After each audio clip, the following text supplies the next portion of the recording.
Good morning, good afternoon. Welcome to the very first webinar of Innovation is Everywhere. Today we have decided to launch this series of educational webinars by addressing the topic of China is eating the world. It's a very big name and a very big ambition, but I think we will be able to make it in about 25 minutes, and we'll have time for questions and answers just after that. I decided to put the picture of those very colorful bikes on the front page because they represent very well one of the latest tech wars that you have today in China. A year ago, in May 2016, a few startups with the names of OFO and Mobike have popped out from nowhere in China, and they began to offer this service of bike sharing. The difference with the bike sharing services that we know in Europe or in the US is that you don't need a dock to take the bike from and to put it back after your ride. You can literally take a bike anywhere and leave it anywhere. It's possible through the QR code technology, where you can just scan the QR code on the back of the bike and take it with you and lock it afterwards. It's also made possible with the integrated payment system on WeChat. And as a result, when I went to China in November 2016, I saw a few people using those bikes, and 4 months later, it was becoming a public order problem. Everyone was literally using those bikes, and it was almost impossible to walk on the roadside or on the pavement because everyone was just leaving their bike there so that people could take them afterwards. It's a very short story, but it's quite a good one of the fast and the fast pace of adoption of technology in China. In just 1 year, those 3 companies have collectively raised more than $1 billion. And the technology experts think that they will be acquired by much larger ride-sharing, car-sharing, and taxi-hailing companies, such as Didi, the equivalent of Uber in China. So again, welcome to this webinar. My name is Martin Pasquier. I'm French. I'm 33 years old. I'm living in Singapore, where I have set foot about 5 years ago. And the vision I had was really to crawl and to browse the countries of Asia and the emerging markets to understand the new innovations that we couldn't really see in the Silicon Valley or in the European countries. My vision is to help the clients and the companies we work with to understand those ecosystems, to anticipate the disruption that comes from Asia. And today is an excellent day that we feel for the webinar because the technology that comes from Asia, and in particular China, is beginning to go a little bit overseas. The company I co-founded with Matthew, my partner, is called Innovation is Everywhere. We are a team of 9 consultants from all countries, staying in Singapore, Shanghai, and Paris, traveling a lot. And we have 3 trades to help our companies and our clients to operate their business transformation. The first trade that we do is exactly this one. We help them to understand innovation trends, startups, innovation, VCs, and whatever hot is happening in those very big markets such as China, India, Indonesia, Bangladesh, and the likes. The second trade we have is to help them to change the way they work and to operate a mindset change of their C-level and their executives so that they can address this new field, which is moving very fast and which requires new skill and a new way to work as a big company. The third pillar of our business is to do new prototypes of new businesses, new services, and new products that can have an impact for these big companies in the Asia-Pacific region. So here we are, and we're going to jump right now in telling you why we think China is eating the world. There's actually 3 types of topics that we work on as a company. The first one is disruptive Asia, curating those trends, sourcing the startups, meeting the VCs, meeting the big companies as well, and covering the main big tech events that are the epicenter of innovation in Asia. You may be familiar with South by Southwest or the Consumer Electronics Show in Las Vegas, Of course, there's plenty full of extremely large and innovative events and conferences in Asia, and we always go there for a few days to talk with the crowd, to talk with the innovators, and get those trends right, and get really a sense of what is going to be hot in the next few months, in the next few years. The second type of topic we work on is what we call corporate innovation. As we told you a little bit before, we help our companies to go from learning about the new trends to changing their organization and then doing new stuff, new businesses, new business models, new pricing, new things that make more sense for Asia. We do a lot of connections between big companies and startups. We do due diligence for M&A. We do a lot of prototyping, of course, and we set up different type of labs, boards, that can be helpful for the big companies to interact a bit more with local innovation.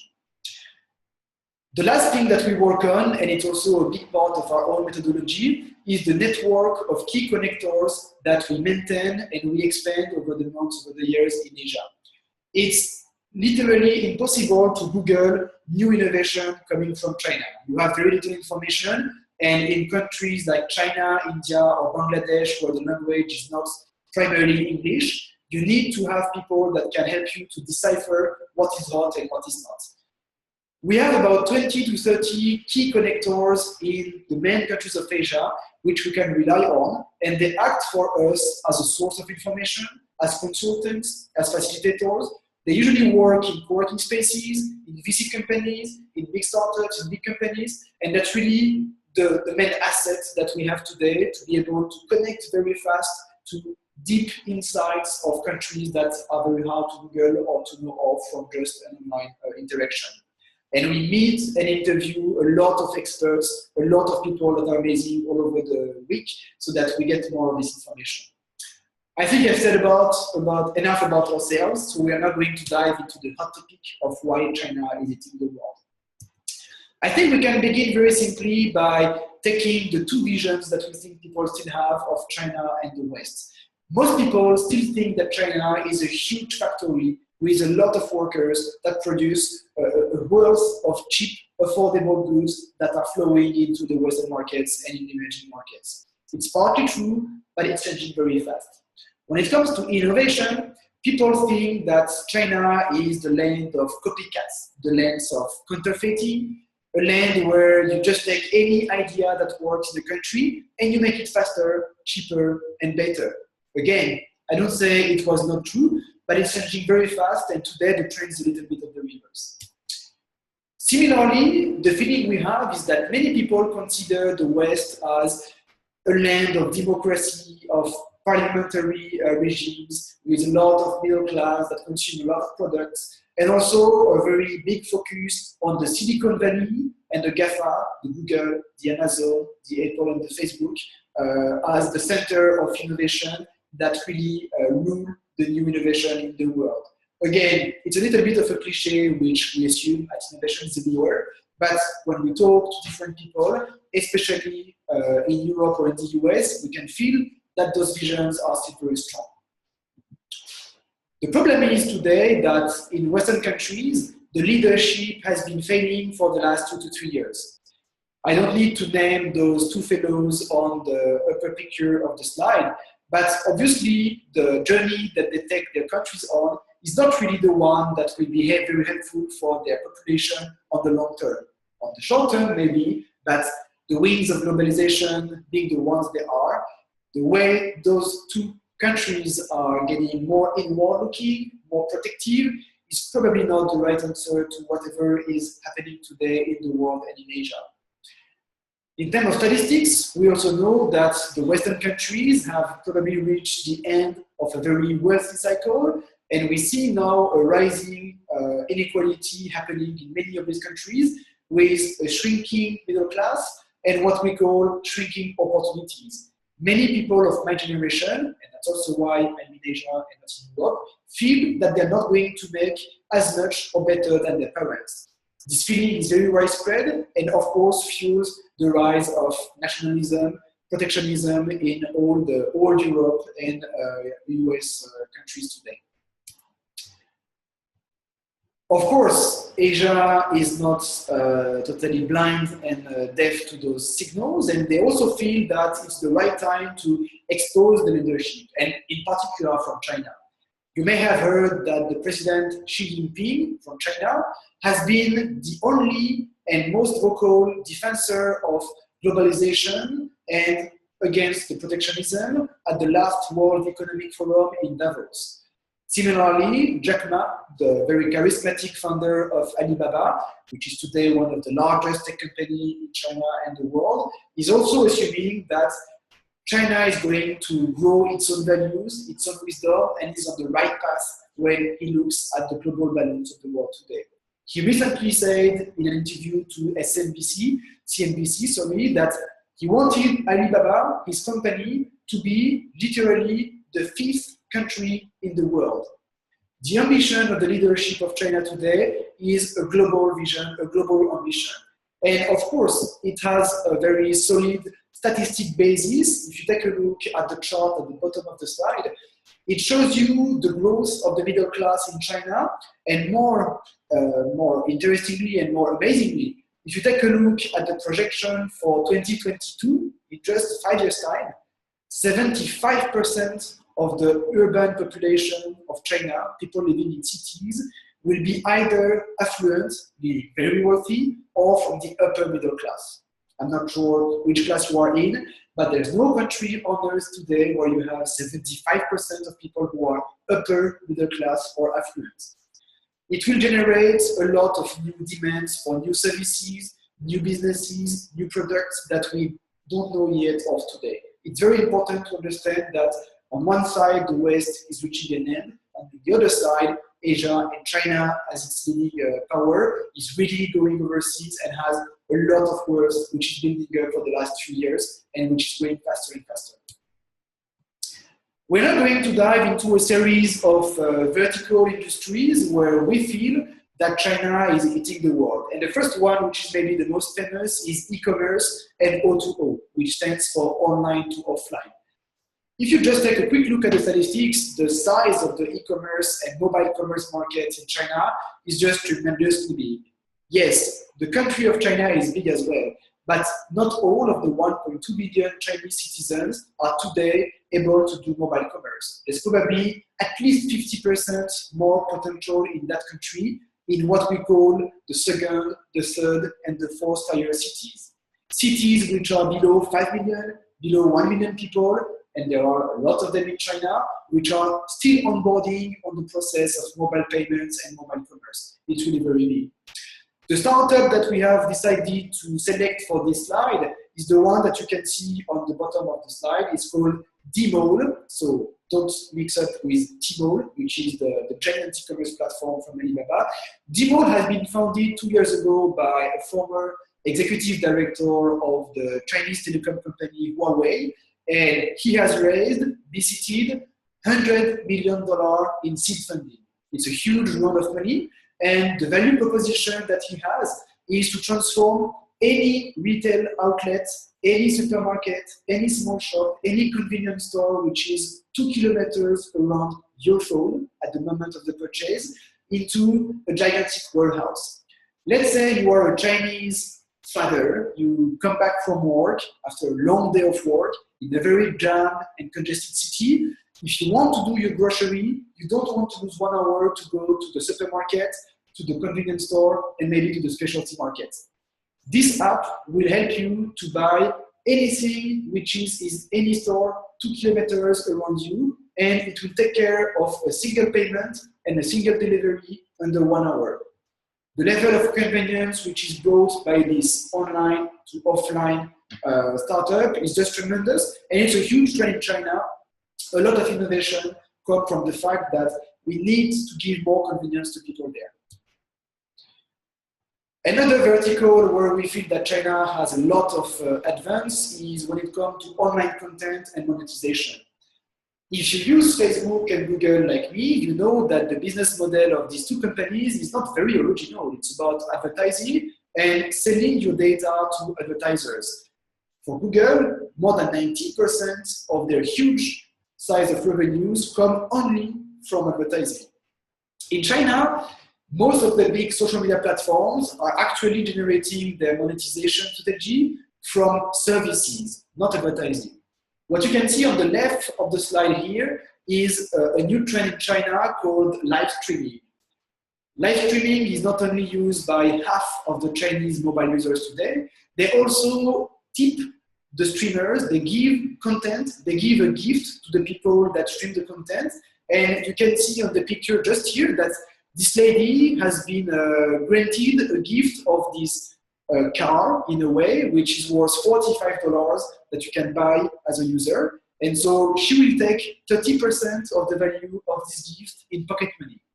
And today in China, the market of these live streaming gifts, if you want, is almost as big as the market of the movie cinema and the box office in China. It's 5 billion today. The movie box office market in China is 7 billion. It's very close. And people are very used to gifting relevant streamers, a relevant content provider with money. On the right side, you can see something which is a little bit more classical, but still very interesting. It's an app called The DAO, and they have 7 million users. And they actually offer users to pay for curated channels of content. You know, today, if you are a Western user, you get a lot of content for free, but a lot of this is also advertising.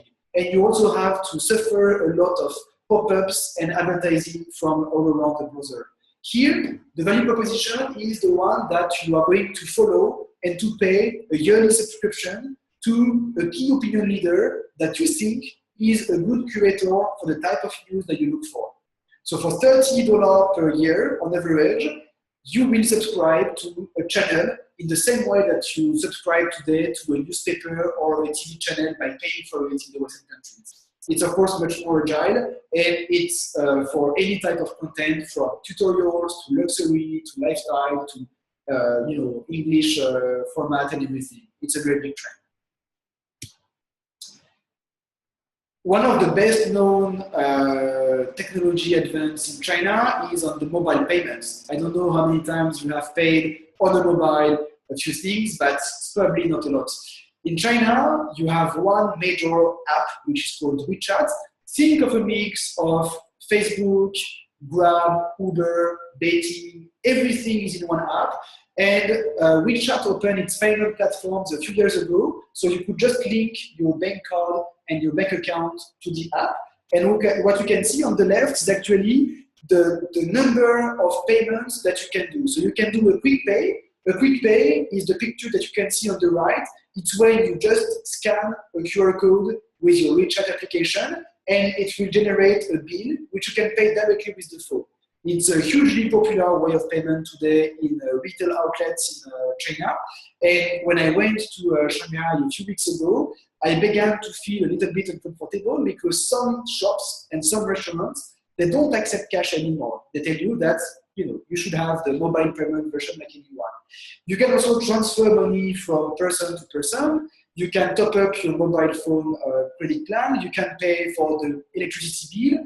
You can pay for the movie tickets. You can pay for your taxi ride. You can invest your money in unit trust and investment options. You can do a lot of things. Pretty much every payment that you can face in China, you can today do it in WeChat payments. And that's why you can see the statistics on the bottom right of the slide. That's the amount of mobile payments that were made 2 years ago in 2015 in US and China. You cannot see the US because it's only $8 billion mobile payments 2 years ago, when it was already $1,500 billion in China, 1.5 trillion. It was 2 years ago. So I let you imagine that the gap has, of course, widened over the last 2 years. Another topic where China is getting very, very fast at the top level is artificial intelligence, one of the main technology that is going to reshuffle our world in the next 10 to 30 years. They are getting more and more patent application, and even more worryingly for the Western researchers, more and more of the patents on AI from Chinese companies and Chinese research centers are in Chinese. So it means we can't access that much the type of knowledge that they are producing.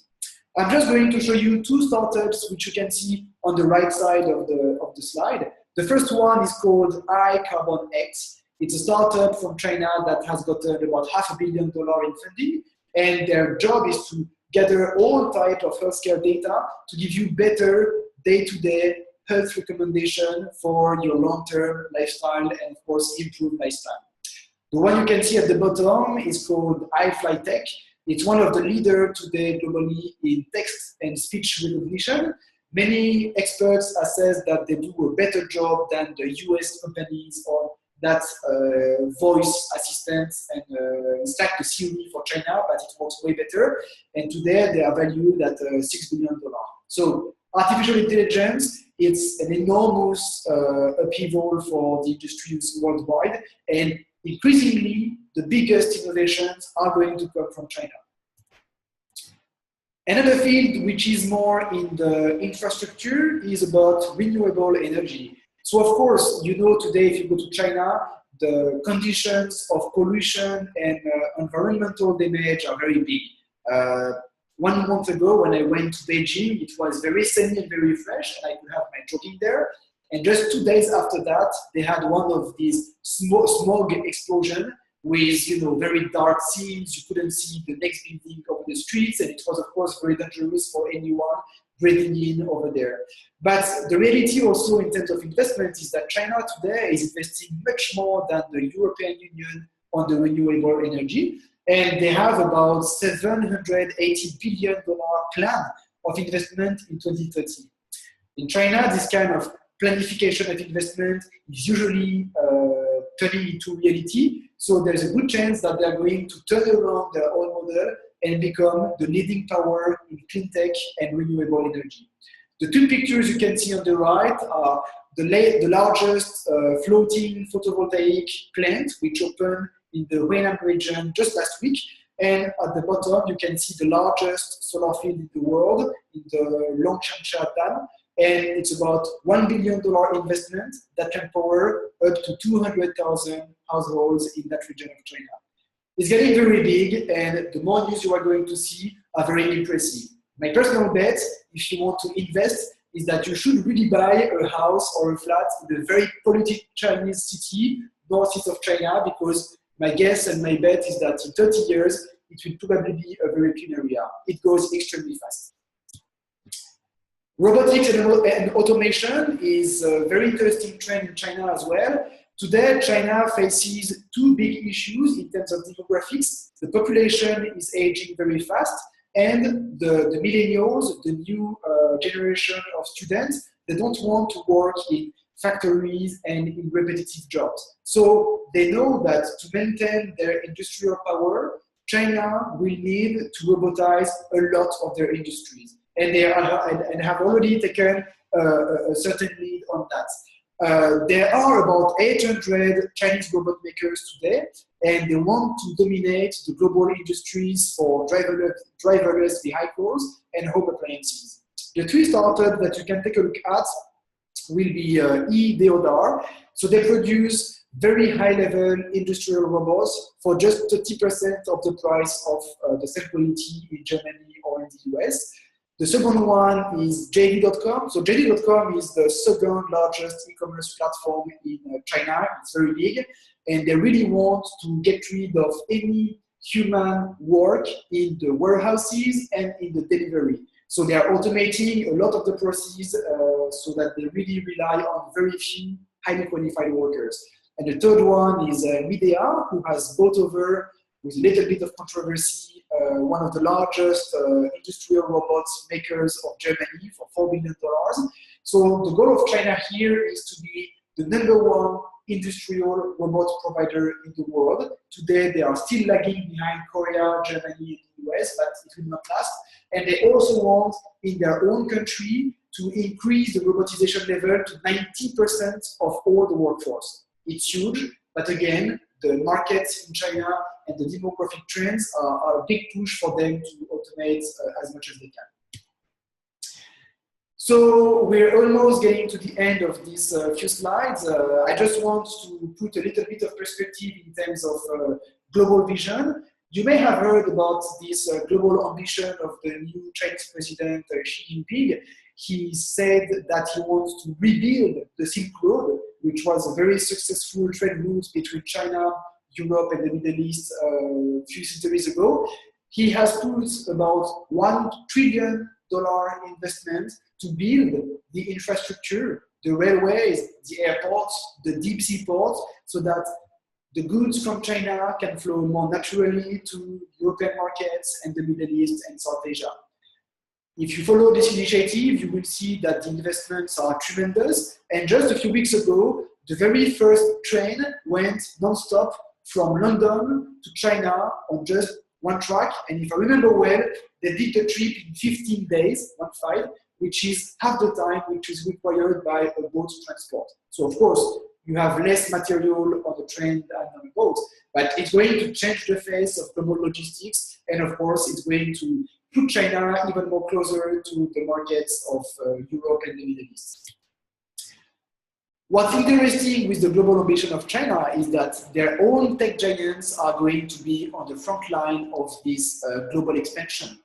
On this infographics, we try to understand how many unicorns, so a unicorn is a $1 billion valuated technology company in the world. At any point of time, you have about 150 to 200 unicorns, companies like Uber, like Airbnb. In China, you have about 35 of them, and they are expanding notably overseas. 2 years ago, they were still focusing on the Chinese market, which is very big. Today, they go overseas. So I just give you a few examples on the right side, but WeChat, for example, they have decided to open the WeChat payments to Chinese tourists overseas in Europe.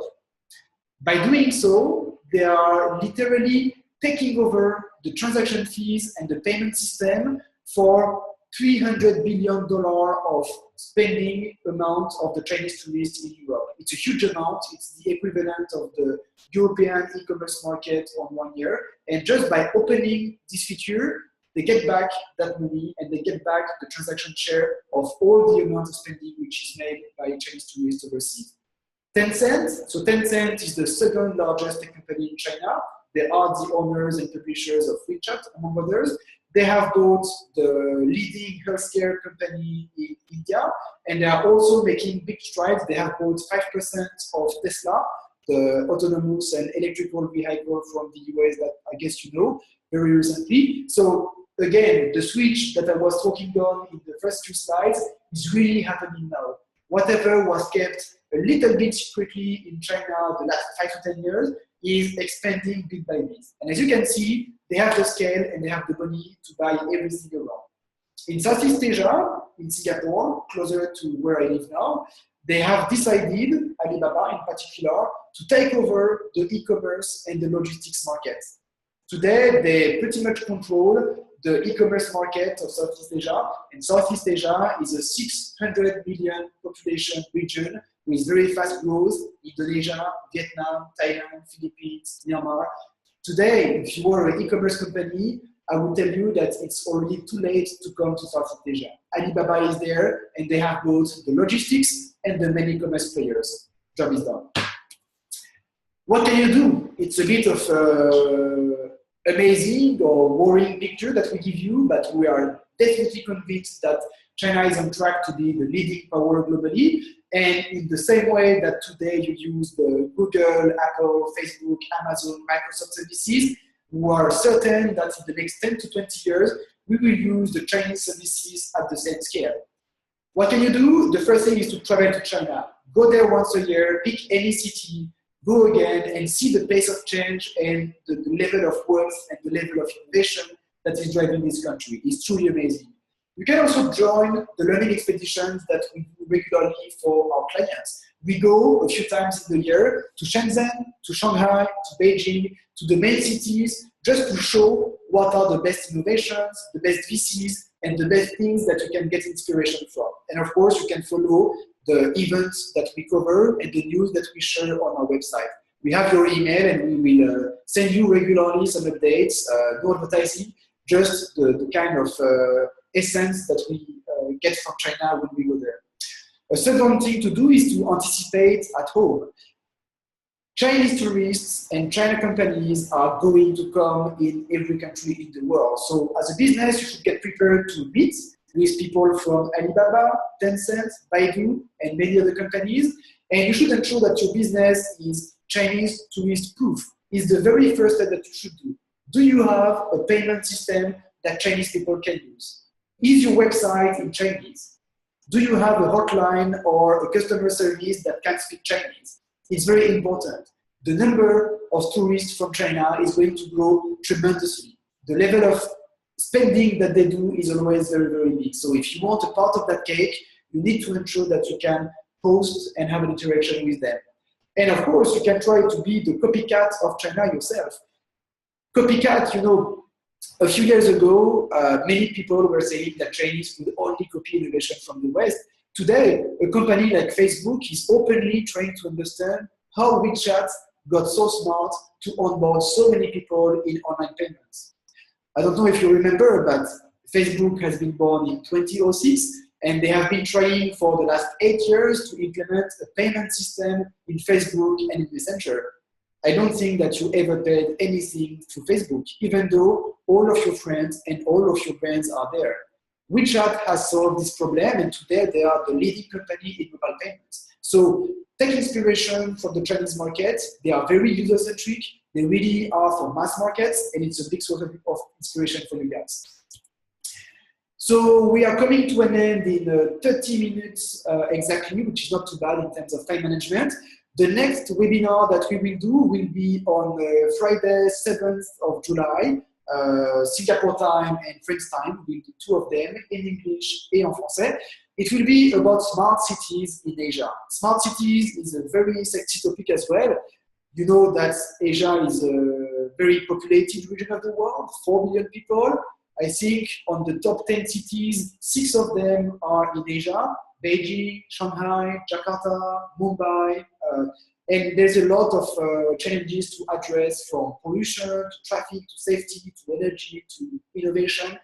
We will have a quick tour of the best smart cities in Asia and what kind of innovation we can take from there.